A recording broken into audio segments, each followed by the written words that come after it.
আগে মানুষ আমারে দেখলি খেপাতো বেকার বারেক বলে খোঁচাতো, সেটা একরকম মাইনে নিছিলাম, হ্যাঁ সহ্য হয়ে গেছিল। কিন্তু এখন তো মানুষ ডাইকেও জিজ্ঞেস করে না, আমি যদি ডাক দিই উল্টো দৌড় দেয়, দূরে চলে যায়।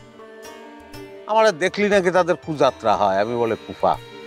তুমি গ্রামে কবে ফিরে আসবা? টেনশন করো না দিনি, আমি তোর কথা দিচ্ছি খুব অল্প দিনের মধ্যে চলে আসবো। শালার আপদটা বিদায় হওয়ার পর থেকে না গ্রামটার মধ্যে কেমন যেন একটা শান্তি শান্তি ভাব বিরাজ করতেছে না? তুমি কোন আপদের কথা করছো? হ্যাঁ, তাহলে পরে এটাই তোমার শেষ কথা?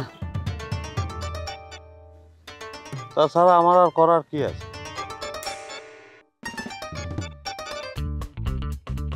তুমি কবে ঢাকা থেকে ফিরে আসবা? ততদিন পর্যন্ত বাবা কি আমার বিয়ে না দিয়ে ছাড়বে? তাহলে তোমার বাবারে বলো এখনই আমার সঙ্গে তোমার বিয়েটা দিয়ে দিচ্ছে, তাহলে তো আমার ঢাকা জাতি হয় না। এখন বাবা কেন? আমি তো তোমার সাথে বিয়ে করতে রাজি। তাহলে আর কি, তাহলে তো গেম ওভার, খেল খতম, পয়সা হজম। আরে আমি এখন তোমার বিয়ে করলে তো তোমার এই বদনামটা আমার ঘাড়ে পড়বে, সবাই আমাকে ভাইরাল করে দেবে, বলবে যে ওই দেখো বেকার বারেকের বউ যাচ্ছে। ওই সেই জন্যই তো আমি একটা সাফল্য অর্জন করার জন্যই ঢাকা যাচ্ছি।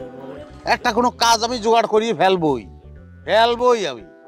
তারপর যখন সফল হয় আমি আবার গ্রামে ফিরে আসবো, ফিরে এসে ধুমধাম করে বিয়ে করে তোমার ঘরে তুলে নেবো, বাস। তাহলে পরে আর বিয়ের নাচন দরকার নেই। তাহলে তুমি ওই ঘি শফিকুল, তোমার ওই যে খালাতো না মামাতো ভাই, তাকবির বিয়ে করে ফেলো। সেটা একটা কি শুনেছি যে সাব অ্যাসিস্ট্যান্ট ইঞ্জিনিয়ার, হ্যাঁ, বেতন ছাড়া মেলা উপরিও পায়, তাক বিয়ে করে ফেলো। তাকে বিয়ে করবো বলি কি তোমার সাথে এতদিন সম্পর্ক রাখিছি? আমি কি করব বলো? আগে মানুষ আমারে দেখলি খেপাতো বেকার বারেক বলে খোঁচাতো, সেটা একরকম মাইনে নিছিলাম, হ্যাঁ সহ্য হয়ে গেছিল। কিন্তু এখন তো মানুষ ডাইকেও জিজ্ঞেস করে না, আমি যদি ডাক দিই উল্টো দৌড় দেয়, দূরে চলে যায়। আমারে দেখলি নাকি তাদের কুযাত্রা হয়, আমি বলে কুফা।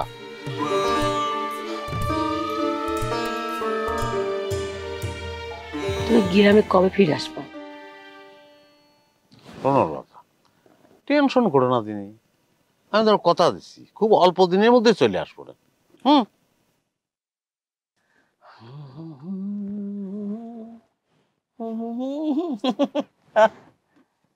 শালার আপদটা বিদায় হওয়ার পর থেকে না গ্রামটার মধ্যে কেমন যেন একটা শান্তি শান্তি ভাব বিরাজ করতেছে না?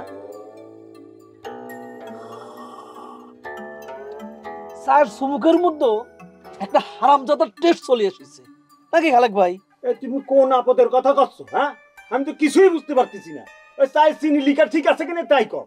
আরে তোমারে করছি, আমাদের বেকার বারেকের কথা করছি। ও বারেকের কথা করছো? হ্যাঁ, তো তালিপুরিয়ার কার কথা কব? এই গ্রামের মধ্যে বেকার অকর্মা আর কি যা আছে। তুমি যত যাই কও, বারেক বেকার হতে পারে, কিন্তু সে গ্রামের থেকে চলে যাওয়ার পরে থেকে তার জন্য কেন জানি একটা মায়া মায়া লাগতেছে। ওরে বাটপার, ওরে বাটপার, ওরে বাটপার, শালা কথাটা কি করে শুনেছিস? আরে বেকার বারেকের জন্য তোর এখন মায়া লাগতেছে? তালিপুরি তোর গ্রামের মধ্যে শান্তি বলে কোনো জিনিস থাকবে না। গ্রামে কি এখন শান্তি আছে নাকি? হ্যাঁ, তোমার গালাগালিতেই তো গ্রাম নষ্ট। তুমি কথা যত কও তার চেয়ে গাইল পারো বেশি। আর বেকার বাড়ি যাওয়ার পরে থেকে গ্রামের মধ্যে সবচেয়ে সুবিধা তো তোমারই বেশি। আমার আবার কিসের সুবিধা? হ্যাঁ, সুবিধাই তো তোমার সাথে বারেকের আজীবনের ফাটাফাটি। বারেক নয় এখন, ময়দান তো ফাঁকা।